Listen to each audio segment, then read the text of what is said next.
I will then hand over the floor to Athira, who is a fellow SCI volunteer and who is writing her thesis on UNESCO responsibility on the conflict in DRC.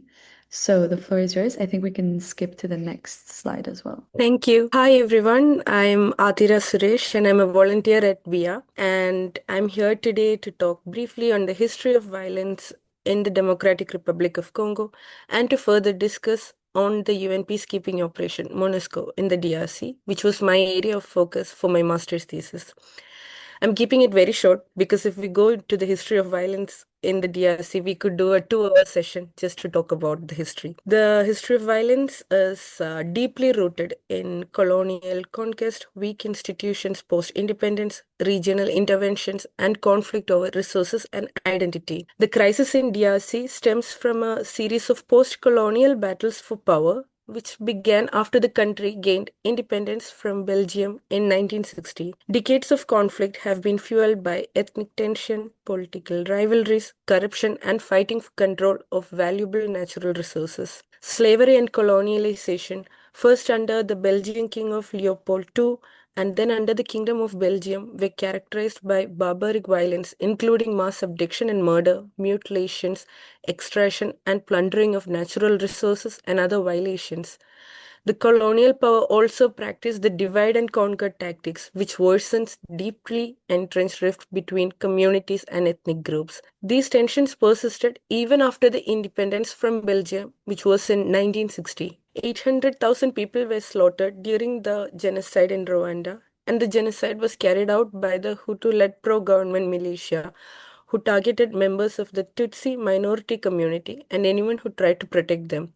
And a Tutsi-led rebellion ended 100 days of massacres by marching on Rwanda's capital, Kigali, and pushing millions of Rwandans, including the militia and security forces that committed the genocide, to cross the border and seek refuge in the DRC. Soon after, the new Tutsi-led government in Kigali joined forces with the armies of Uganda and Burundi, as well as Congolese armed groups to invade the DRC and overthrow the Mobutu government. The wars that followed are known as the First and Second Congo War. The first Congo War was from 1996 to 1997, and the next one, the Second Congo War, was from 1998 to 2002. And some of the ongoing major armed conflicts in Eastern DRC are a continuation of these wars, and numerous armed groups arose out of these, and each of them with constantly evolving alliances and rivalries with the various political powers and state authorities party to the conflict. These interwoven conflicts were marked by a swath of crimes under international law and other human rights violations, including mass killings, enforced disappearances, rapes, and other sexual violence and torture. And in July 1999, the UN Security Council established its peacekeeping operation called the United Nations Organization Mission in the Democratic Republic of Congo, or known as MONAC, following the signing of the Lusaka ceasefire agreement. This was established to observe a ceasefire and for the disengagement of forces while maintaining liaison with all the parties to the agreement. MONAC remained in the DRC until 2010, implementing various political, military, rule of law, and capacity building tasks as mandated by the UNSC's resolution, along with efforts to resolve the conflicts in the DRC. The fighting persisted, resulting in continuous conflicts, and there are more than 100 armed groups that are competing with the central authorities for power and control of the mineral-rich nation. However, on 1st July 2010, MONAC was replaced by the United Nations Organization Stabilization Mission in the Democratic Republic of Congo, or simply known as MONUSCO. This was done to reflect the new phase reached in the DRC, and MONUSCO was authorized to use all necessary means to carry out the mandate set by the UNC and to support the government of the DRC in its efforts to stabilize and consolidate peace. And my thesis examined the effectiveness and accountability of MONUSCO in the DRC, and MONUSCO remains to be one of the largest, long-running, and most expensive UN peacekeeping operation in history. Despite its extensive presence, with thousands of peacekeepers and a budget of over $1 billion a year, the DRC remains unstable and civilians continues to face immense suffering. The thesis explored two major dimensions: effectiveness and accountability of MONUSCO. And firstly, on effectiveness, MONUSCO's mandate's primary focus was to protect civilians and then to support the government's stabilization efforts and to assist in disarmament and demobilization programs and to reform the security sector. However, despite these efforts, violence continues. Thousands of civilians have been killed near MONUSCO bases, and local communities have increasingly accused the mission of inaction. Though MONUSCO's collaboration with the Congolese armed force known as the FARDC has helped neutralize some armed groups, it has also been problematic because elements of the FARDC themselves have committed human rights abuses, including sexual violence. This has created mistrust among civilians and weakened the mission's credibility. And in terms of accountability, my thesis identified a serious gap. MONUSCO has faced hundreds of allegations of sexual exploitation and abuse by peacekeepers, including cases involving women and children. Yet the UN's accountability system is limited. The UN can investigate and repatriate the peacekeepers, but criminal jurisdiction lies with the troop contributing countries, and many of which rarely prosecute the offenders. This leaves victims without justice and damages the mission's legitimacy. And the research found that MONUSCO's effectiveness and accountability are deeply intertwined, and without a genuine accountability for misconduct and operational failures, effectiveness in protecting civilians or promoting stability cannot be achieved. And the mission's repeated extensions, despite persistent violence, highlight the paradox that a peacekeeping operation that remains active for over 15 years struggles to find its core purpose. My thesis concluded that MONUSCO's impact has been mixed. It has contributed to short-term stability, infrastructure support, and the delivery of humanitarian aid, but it has not succeeded in achieving lasting peace or restoring the full confidence among the Congolese citizens. And some of the reforms that I recommended in my thesis for MONUSCO or for any UN peacekeeping missions was that the UN peacekeeping forces should enhance their professionalism, strictly adhering to their standards to prevent peacekeepers from committing any misconducts. And the punitive measures for sexual abuse and exploitation must be strengthened. Banning the perpetrators from future missions is not enough. They should face criminal charges. And the priority for the health of the sexual abuse and exploitation victims should be developed. An accountability jurisdiction should go beyond the troop contributing countries, providing the UN with an extent of authority to hold the peacekeepers criminally accountable or utilize the International Criminal Code. And the UN must pressure the troop contributing countries to exercise accountability over the perpetrators, and they should refrain from accepting troops from the countries that fail to carry out proper investigation or fail to provide the proceeding reports to the UN. In a sense, the central message is peacekeeping without accountability is incomplete.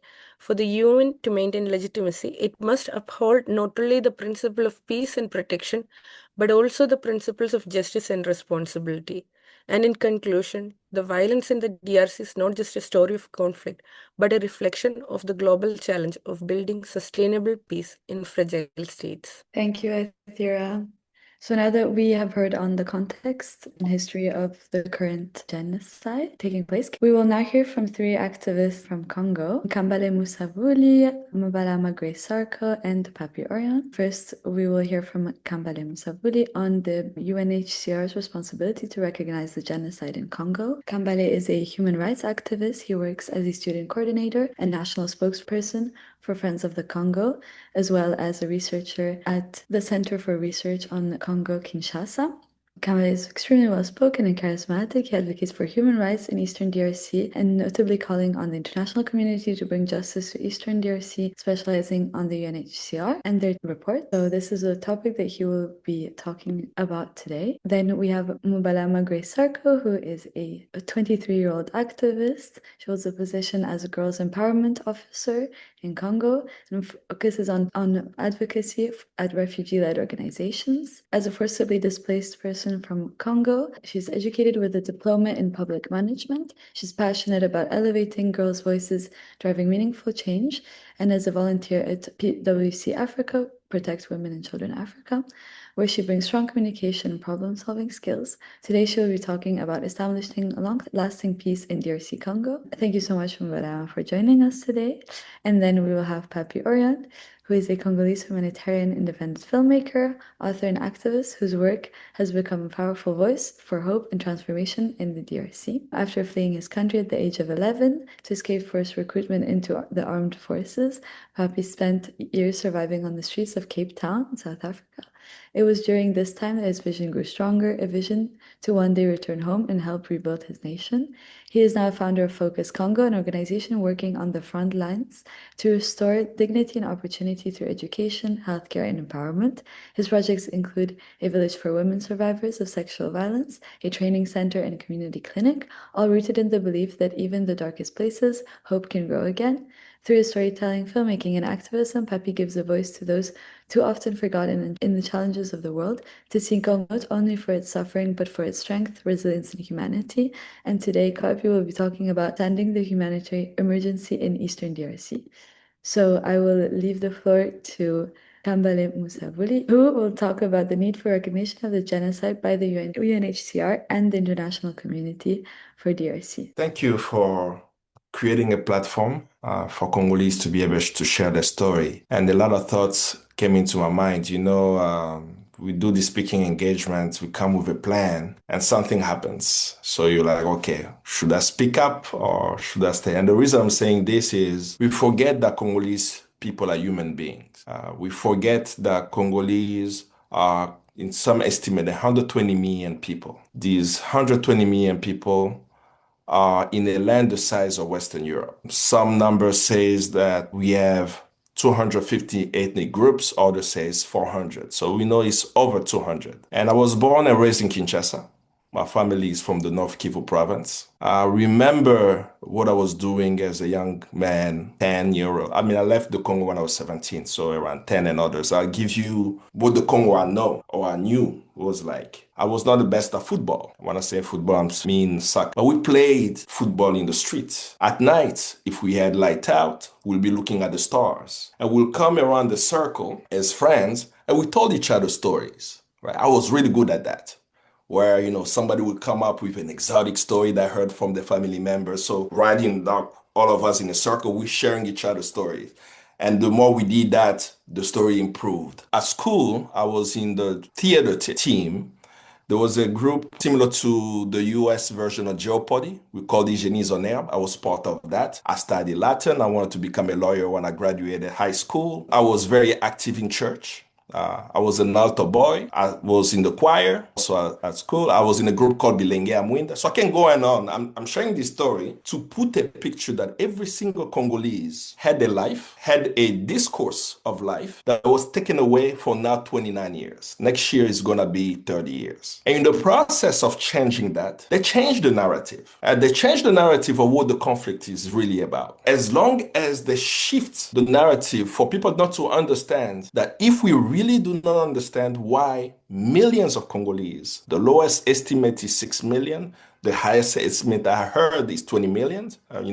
We left to prove that with additional mortality studies, right? But we know at least 6 million Congolese have died. And why did they die? Did they die because they were part of an ethnic group? Did they die because of the minerals? They die because of the inadequacy of the Congolese government, Congolese military? Did they die because the international community, through the UN body, created a peacekeeping mission that is not protecting the civilians, right? What's the reason? So many people will have their own reason why we have 6 million.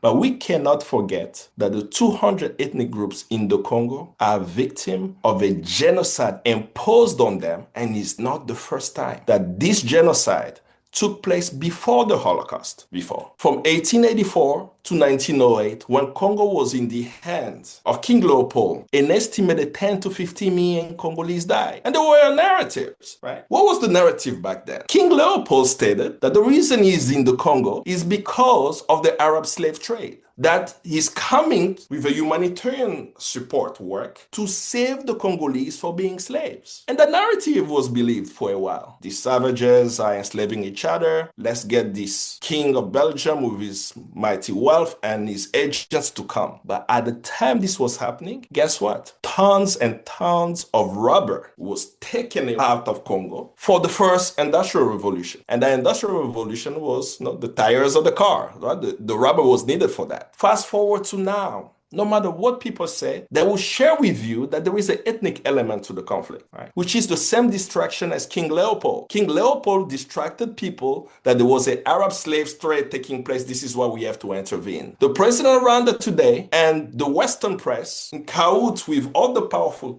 nations, are creating a narrative which is very dangerous for Congo. That there is an ethnic element to the conflict which justify the millions of Congolese, a people who have lived on their land peacefully for centuries. Now, all of a sudden, in 1996, there is an ethnic conflict. But in the process of that narrative, something else is happening. I'm assuming that most of us are using ChatGPT, Gemini, others, Quen, and DeepSeek and other AI models. But we all know we can use these models without the data centers that's built with Congo's minerals. That you see that there is a huge expansion in the fourth industrial revolution that is really the center is AI, that these AI models, the technology, the cell phones, the electronic devices that we use is really right at the foundation, powered by Congo's mineral, while we have another narrative. So now let's go to this stuff. And I wanted to make that element because I feel that sometimes we forget that the Congo, in my view, if we're able to achieve peace, will be a perfect example of ethnic collaboration. Because even growing up in Kinshasa, all the tribes are in Kinshasa. If there was any ethnic conflict, I always tell it, anyone would ask me, if there was any ethnic conflict in the Congo, it will start from Kinshasa. There will be a huge war there and people will die in Kinshasa because all ethnicity are there, the minority, the majority, I don't even know who's the majority. Now,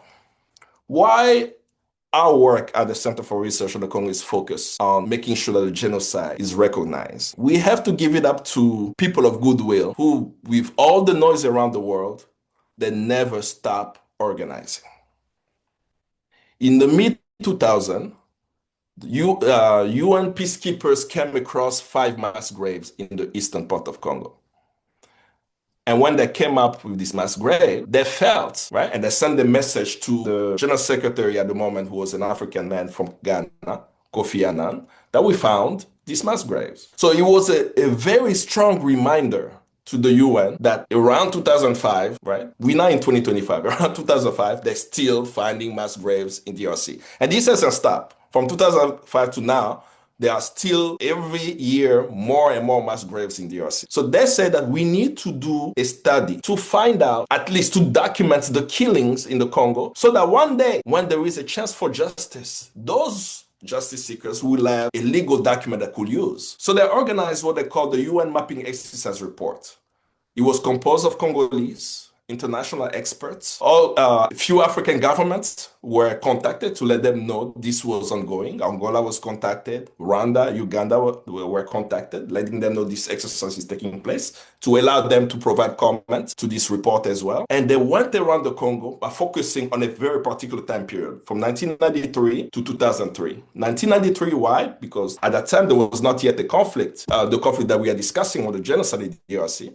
But there was a killing of Congolese civilians when it was Zaire at the university, which was under the regime of Mobutu. So they documented, even outside of the conflict that we know, the crimes. The total documentation of the crimes that they put in the report is 617 incidents.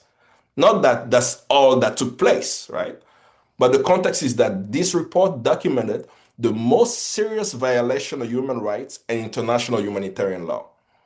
Many of us who are following what's happening in Gaza, we know the report that came out of the UNHCR office, the High Commission for Human Rights. They just published a report saying that there is genocide taking place in Gaza. That is the same office that actually wrote the UN Mapping Exercise report. The lady Navi Pillay, who's speaking on Gaza today, was the same lady at the launch of this report, stated the same thing. So this 617 incident, I'm trying to contextualize it for you to know, to understand, is you kill 10, 20 people, it's not going to make it to the report. You massacre 15 civilians in gruesome ways, it's not going to make it in the report. But you kill 100 people and bury them alive, that makes it to the report, because that's a very serious. So they only looked at the most serious violation of human rights to put in the report. And when they were ready to publish it, they stated that what's happening in the Congo are war crimes, crimes against humanity, and possible genocide if proven in a competent court. That sentence was changed due to a pressure of a US ally called Rwanda. Because they had access to the report before it was published, the initial report stated war crimes, crimes against humanity, and genocide. And when they saw that text in the report, they literally stated, we are going to remove our troops from UN peacekeeping missions around the world. Most people do not know that the Rwandan military is actually participating in UN peacekeeping missions while even committing crimes with total impunity. They're still doing that even as we speak now, right? So with their blackmail of the UN changed the title from genocide to possible genocide if proven in a competent court. On October 1st, 2010, 15 years ago, this report was published. Many Congolese were there, at least close to 200 Congolese were in front of the UN that day. It was a rainy day. Still remember people coming from around the world. We all were there waiting for the report. I was there too. And when that report came out, it was a huge victory. A victory for the victims, for the dead Congolese, for the survivor of this conflict,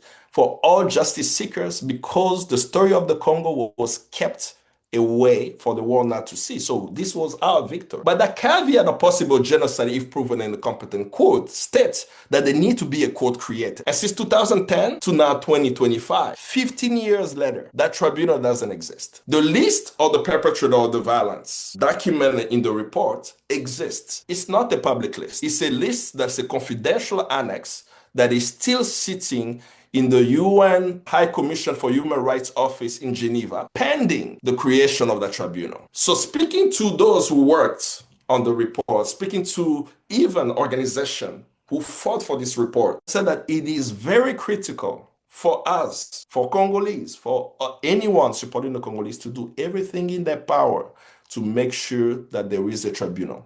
And there is a specific tribunal that Congolese people are looking for. We have seen what happened with the trial of Habré of Chad in the African Court of Human Rights, that's in Dakar, Senegal. We've seen the mixed tribunals, right, for Yugoslavia, the ICTY. We've seen also the International Criminal Tribunal for Rwanda, ICTR, that was in Arusha. Based on all these experiences, Congolese have called for a special court. And the reason why they're calling for an international tribunal, because while we may have Congolese who participated in the conflict, there are many people who have participated in the conflict who are not Congolese, that the only way to get them into the court, you need an international arrest warrant for them.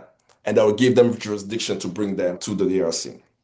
So in closing, we are fighting every single day, anywhere we go, and stating that we support the call for the creation of this tribunal. And the reason why we support it is that we see a cycle of violence that's never ending because of lack of accountability and justice. This report that was released in 2010, if it was implemented then, today there will not be an M23. The reason why I'm saying that is that that report documented crimes of M23 commanders in that report, right? One notable commander is James Kabarebe, the Rwandan Minister for Regional Integration, who was in the past a Congolese army chief of staff. His crimes are documented in this report. Makenga's crimes are documented in this report. So if we had justice in 2010, no Congolese will be displaced today. That we know because those who committed a crime yesterday are not held accountable, they continue to commit the crimes with total impunity. And this is what Dr. Mukwege, in his speech, when he won the Nobel Peace Prize, clearly stated that in his speech,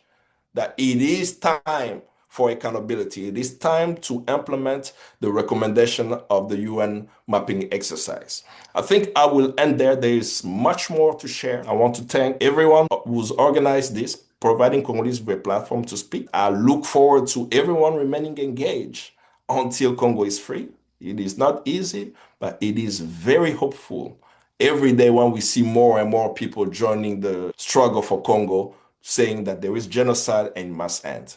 Thank you, and I look forward to the engagement. Thank you so much, Kambale, for extremely interesting insight into how the international community must react to what is happening, to the genocide that is happening right now in Congo. If anyone has questions, keep them for the Q&A session. And we will have a little 5-minute break. The next speaker that I will call to the floor is Pappy Orion, who will today talk about understanding the humanitarian emergency in Eastern Congo. The floor is yours, Pappy. Thank you so much. Thank you so much, everyone. And I would like to actually take this time first to acknowledge one of my mentors. You might not know that, but as a young boy on the streets in Cape Town, sleeping on the streets, I remember seeing a video of someone talking about Congo, and I was like, this is amazing.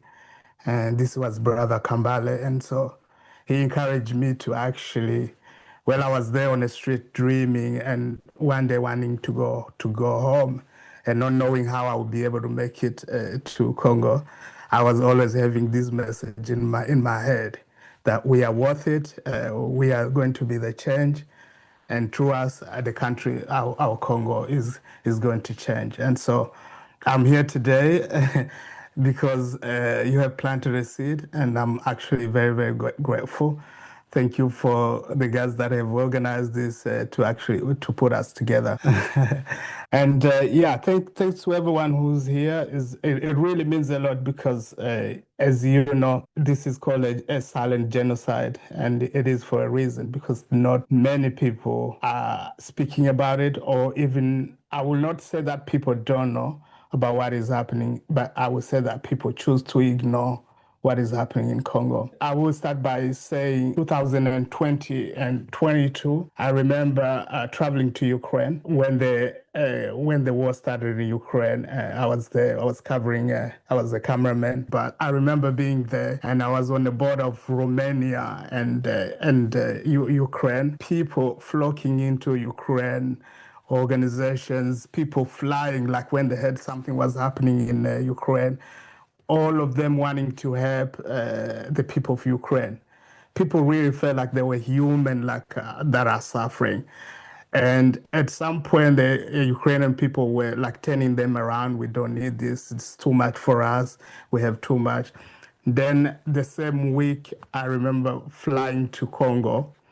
And this was the beginning of the displaced people coming into displacement camps into around Goma. Remember just watching the devastation, the old people sleeping in this camp. People didn't have food. They didn't have shelters. One organization that was, I believe it was a Canadian organization, giving supplies to those people. There were supplies that they didn't like. They never tasted this.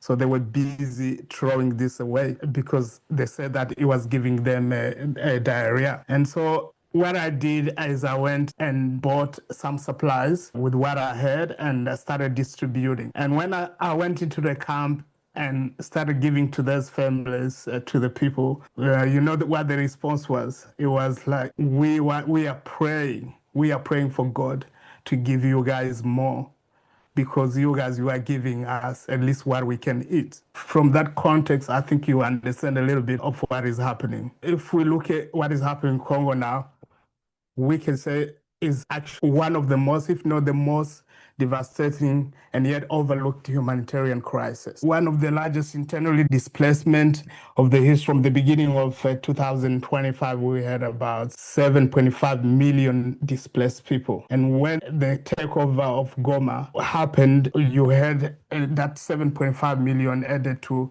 the population of Goma, which was around 2 million. And then also Bukavu and the surrounding. So the number is huge. You wonder why you have not heard about everything that was happening. I would like to go to what Brother Kambale said. First, before we even go into how can we help, we have to understand that Congolese people are human. Because most of the time people focus on the minerals, how is helping, how is doing this.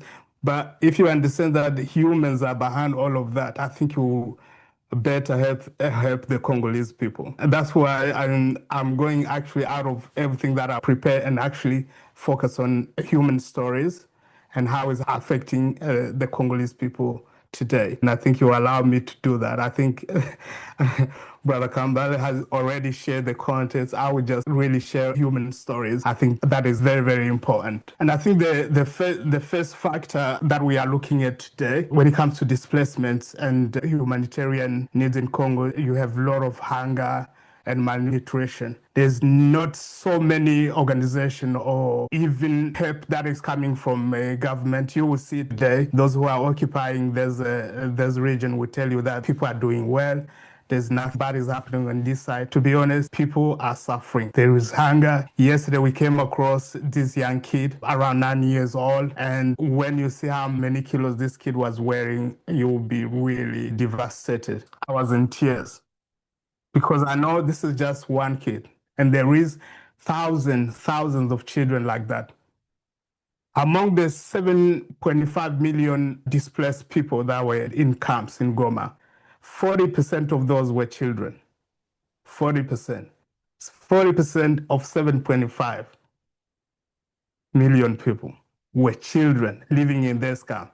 Some of them don't have parents anymore. They were alone. They were in need. They needed shelter. They needed food. And there is no organization to actually plan all of that and help them to actually survive through that. We do also have a big problem, lack of water and sanitation.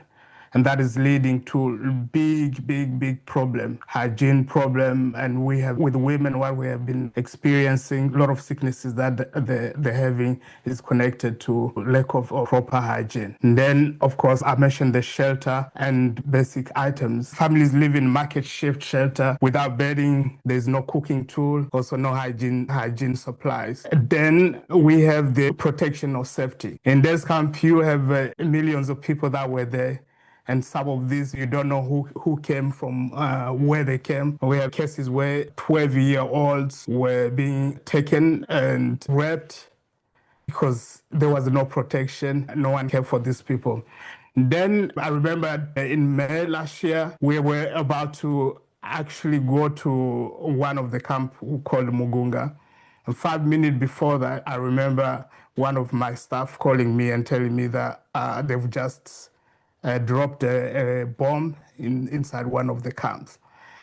And so we're preparing ourselves and we're like, what is going to happen now? So in a very, very same place that we're supposed to be.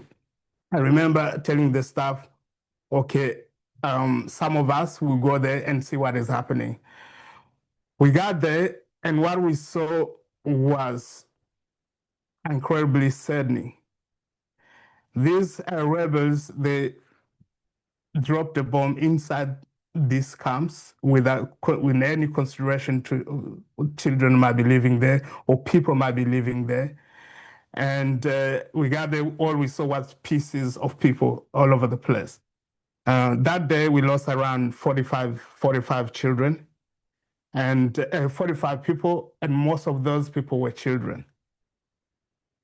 But when you really look at who reported that event, not many international news outlets really reported about what happened or who did it. And then we have the limited humanitarian access.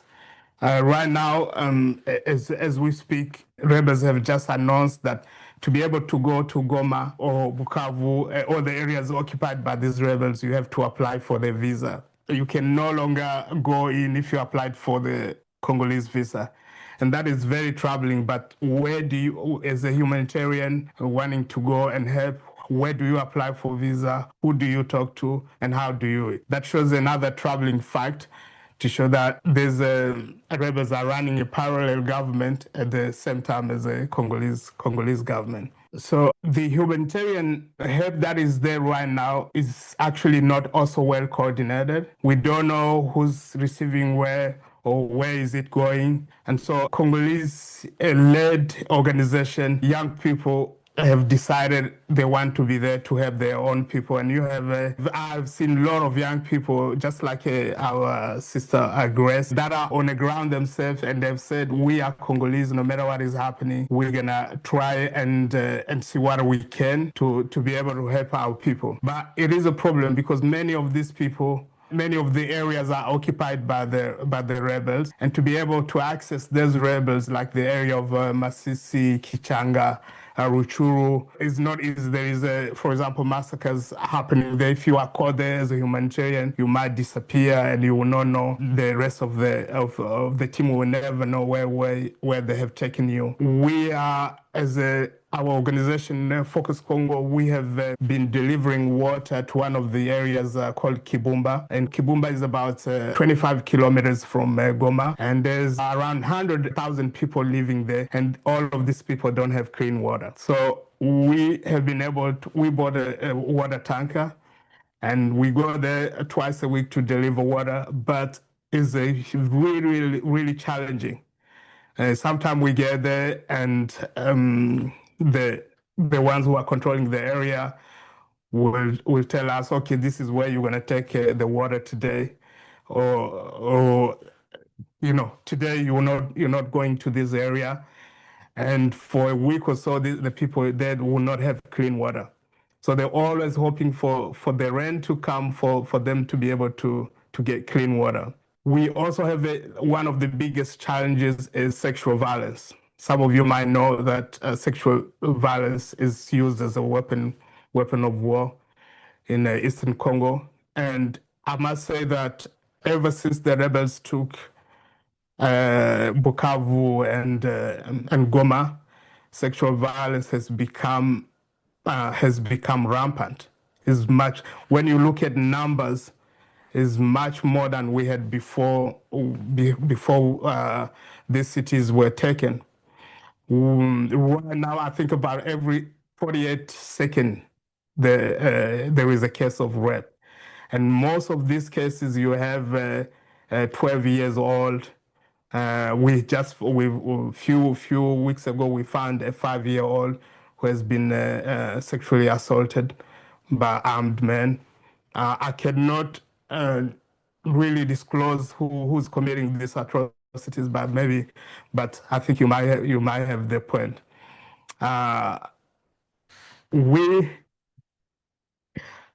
Now there is no justice for the survivor. Even if these cases are found in this area that are occupied, they don't care to say, okay, this has committed, this one has committed a rape. And if a woman happened to report and they found out her face, the next days or so, she might not be alive. So we try to report these cases in a very disclosed, discreet ways, so that people, these perpetrators, might not know where or who is talking about them. A few weeks ago, we went to this home where there was displaced people. There was around 47 women, and they were all living together, only women. And armed men came there and basically raped all of these women. We have the stories on our pages, and what the ordeal that they went through is unbearable when you listen to their stories, and them really thinking that they might not be able to survive. And when they're asking for help, no one to offer them help. Before, we had a bigger organization, NGOs that were at the place that had some funding to actually give access to medical care to those women. But all these organizations have pulled out of Congo ever since the cities were taken. And so we have a few organizations on the place, on the ground, that are doing what they can to try and help these women. But it's not enough, because the rate in which these rapes are coming is very, very, very high. So as I said before, the organization that are there most often, and we talked about the work of the UN and all the bigger organizations, most often they don't really collaborate with the organization on a grassroots level. And therefore people, local organizations, they don't trust them anymore, and they don't see them as helping. As we talk right now, last week there was another protest in the city of Beni. Beni is in the North Kivu, but still occupied by the government. We had another protest for the activists asking for the UN to leave because they don't know what they've been doing. Then for all of these organizations, the funding that they have, they really failed to point the problem and to help the people that are in a greater need. And lastly, I would like to touch what can the Congolese government and the international community do together to create real change and long-term stability in this region. I think it is first of all, will be a shared responsibility for peace to strengthen joint effort to disarm armed groups, protect civilians, and address the root cause of the conflicts. Like Brother Kambale mentioned, most of the time we hear what is the root cause of the problem from. We hear it from the perpetrators, those who are committing those atrocities. We want the world to start listening to us, to Congolese, and what they have gone through. We have lost over 6 million people.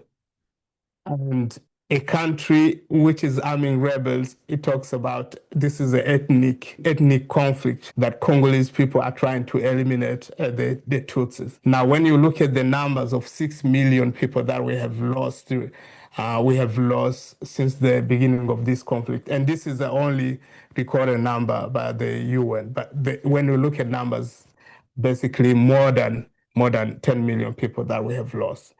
And those people my question is always, are they Tutsis or are they Congolese? These are Congolese people that we have lost. And and the question that we need to start also asking ourselves, who killed those people?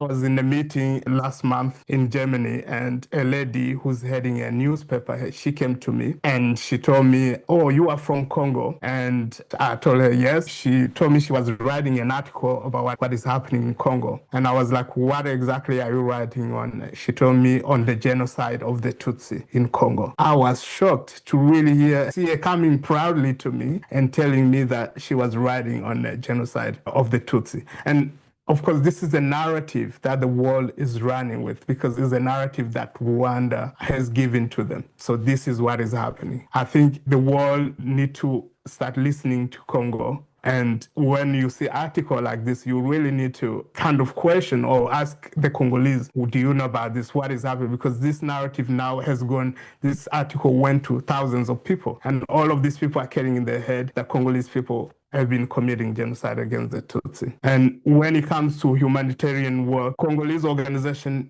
do not discriminate. And that's I've seen. Within where we were helping people, I saw people of Rwandese background that were there, and we were helped by Rwandese people, by Congolese people.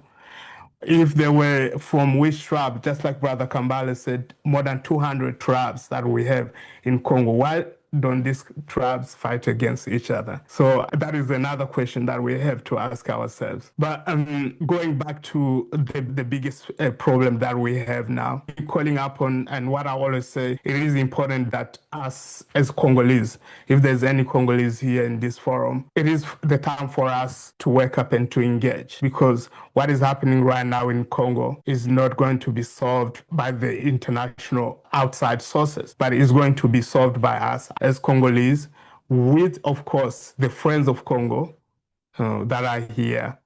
So we want to work together in solidarity to see how we can end this humanitarian crisis which is happening. And I think we have seen it that Congolese people around the world, with the movements that are being established, including what is happening even now, that as the word spread, as Congolese people raise consciousness, I think we are getting to the point that they're also realizing that they can no longer win it. I know we are we have lost a lot. We are, they still, Goma and Bukavu are still under the arms of rebels, but I think we are also fighting, and we I know that we are going to win if we are together. And whether it's in Goma, in Rwanda, or even Beni, which is still occupied by rebels and experiencing one of the also most catastrophic situation right now, where you have the ADF that are massacring scores of people. I think we can all get together in solidarity with Congolese or grassroots organization. Those are the ones who are doing the work on the ground. Thank you very much, Pappy, for a very insightful contribution about understanding the humanitarian emergency in Eastern DRC. I will now invite Grace Mubalama to speak. The floor is yours, Grace. Thank you. Thank you once again, everyone, for this wonderful platform that you've put for us all to bring out our reasons and share different ways that we go through our lives and how we can come together and end war in DRC. Today, I'll be talking about turning the tide in DRC, hope for a lasting peace in Eastern DRC. And this is going to be my speech and also a call for action. The war is not anything to wish for in life of a humankind because its consequences are enormous and its effects are hard to heal on time. But if there is a collective willingness, anything is possible and doable. The effects of war leave unhealing wounds and scars on people, destroy existing infrastructures and facilities that enhance the development of the nation, but also leave many children orphans, widow women that are left with no father figure of the family.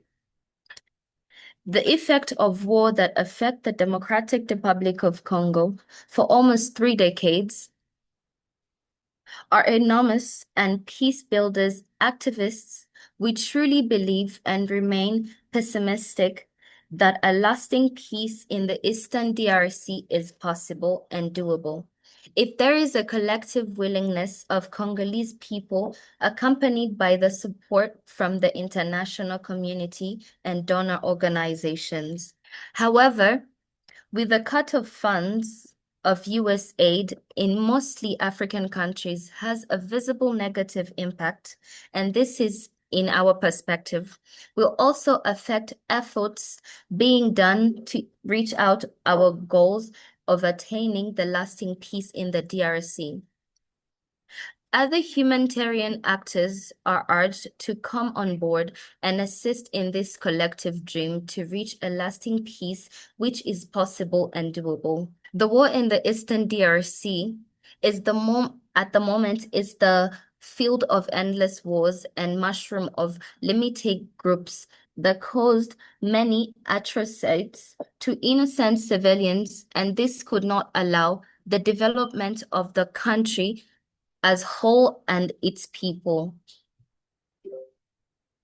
The war in the Eastern DRC at the moment caused more than 10 million deaths of innocent people and left many more millions to be internally displaced.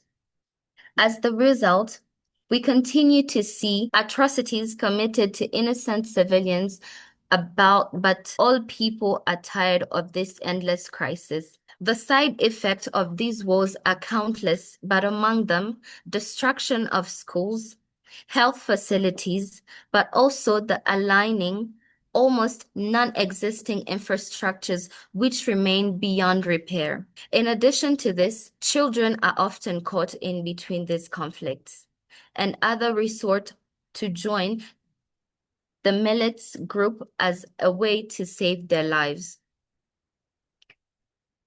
We all know that war does not bring anything or any progress in our lives. For a nation, but in crisis, endless conflicts among communities and tribes, and leaves unnecessary, endless grudges among people, this is an unhealthy nation. In this regard, we want to continuously advocate for a lasting peace in the Eastern DRC, whereby people should learn and accept one another and this is possible and doable. As a call to action, if we build up peace-building workshops, peace-building dialogues, peace-building social events such as soccer competitions, peace capacity building series among the few. In conclusion, I would like to say that lasting peace in the Eastern DRC is possible, and we would love to call upon all actors and partners to come on board to make this vision a reality, because without international partners, it will be likely impossible to attain our vision. But if we all come together as one and see that the people of DRC, the children of DRC are suffering, if they see that they have a shoulder to lean on, I believe that peace can also be brought in our country. Thank you. Thank you so much, Grace. But the world doesn't know. So thank you so much for the speakers for incredibly insightful contribution, and to everyone who took time to participate to the talk. We really appreciate it. So coming back to how we can all act and what we can do to alleviate the suffering of the Congolese people facing genocide. First, pressure your governments, go to protest, join organizations, join action, spread awareness. We have to pressure our governments because they're the decision makers, and what we have to do, especially in the West and Europe, boycott complicit companies, tech companies especially, all of the companies that are complicit in the illegal mining in Congo. You have to boycott them. We cannot finance these types of actions any longer. Donate to grassroots organizations, but especially to grassroots organizations, because they are the ones who make the most impactful change. That is a good way to act. And spread awareness on your social media. Talk about what is happening in Congo. Follow Congolese activists on social media, starting with all of the participants. I will be sending an email very soon with all of the resources of different organizations, all of the social media of everyone present. And also for the Congo week, it's going to start tomorrow. It's very important. It's the time now to act all together after this talk. Go online, research the organization you can contribute to, the ones that are acting in your localities, to pressure governments together. The more we are, the more it's going to be efficient.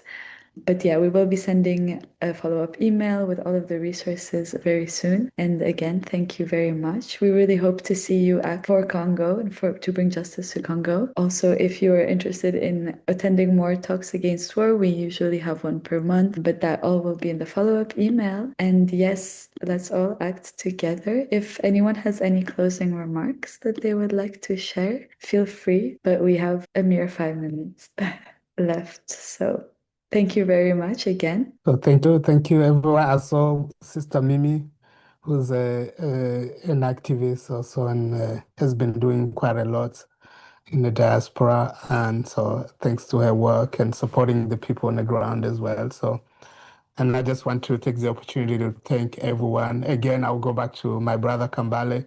Thanks for the seeds that you have planted in the lives of a lot of young people. We will continue working to make Congo a better place and make sure we help our people is our responsibility. And so to encourage our brothers and sisters in Friends of Congo, I call all of you, please remember that Congo has humans.